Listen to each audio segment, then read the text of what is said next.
Animals are not constantly mirroring us or taking on from us, and that is actually a good thing.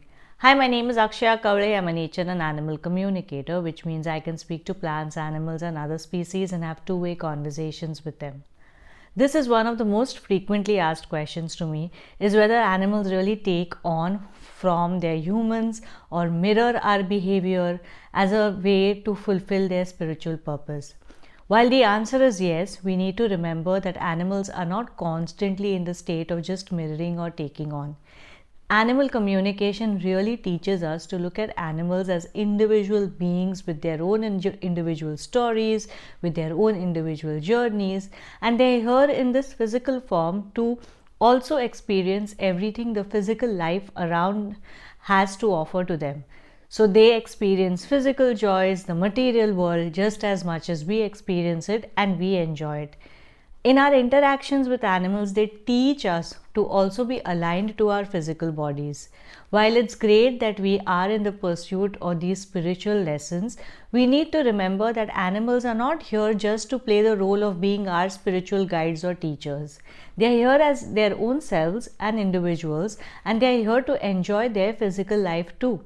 They enjoy being the childlike, very innocent beings that they are. They enjoy rolling in the mud, they enjoy playing, they enjoy making mistakes and learning from them just as much as we do.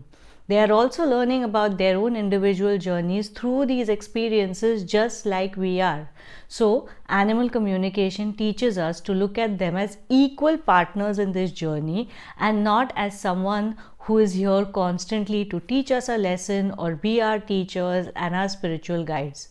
At different points in our lives, we do play the roles of being guides to each other. We are their caregivers in their physical form. We take decisions for them, on behalf of them, with their consent to ensure their well being and their physical happiness.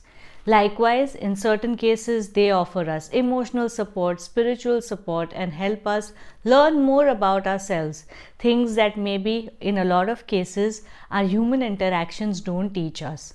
But that is not the only role that they play in our lives. Likewise, when it comes to mirroring and taking on, it is very specific to the purpose that they fulfill with us and the purpose that we need to fulfill with them. Everything that happens to them is not a part of mirroring and taking on. It is their own individual journey too.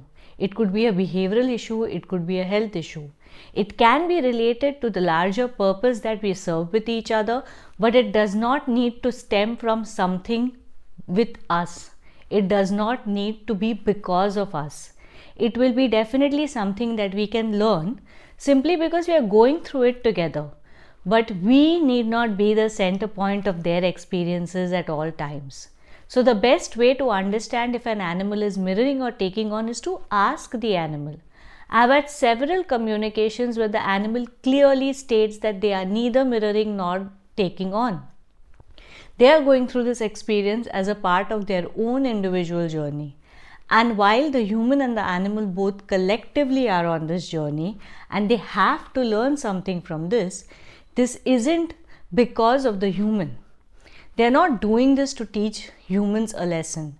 They themselves are learning from these experiences. If we constantly feel like everything that happens to them stems from mirroring or taking on, it means that we aren't giving them the agency to live their own lives.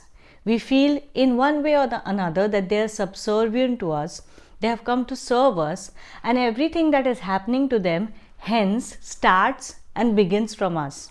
That is not the way we look at an equal relationship. So, this video is just a gentle reminder for all of us that yes, while animals may mirror and take on from us, we also do the same for them in several cases. Not everything that we go through or they go through has to be related to each other or because of one another.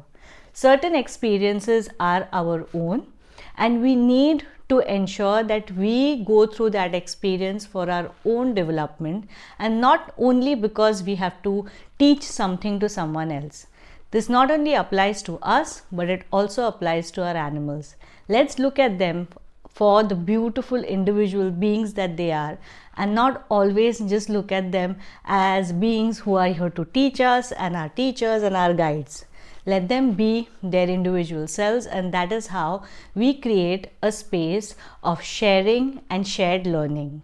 I hope you enjoyed watching this video and found it helpful. If you have had such experiences, please do mention them in the comment section below so that we can all learn from each other. Until the next video, bye-bye.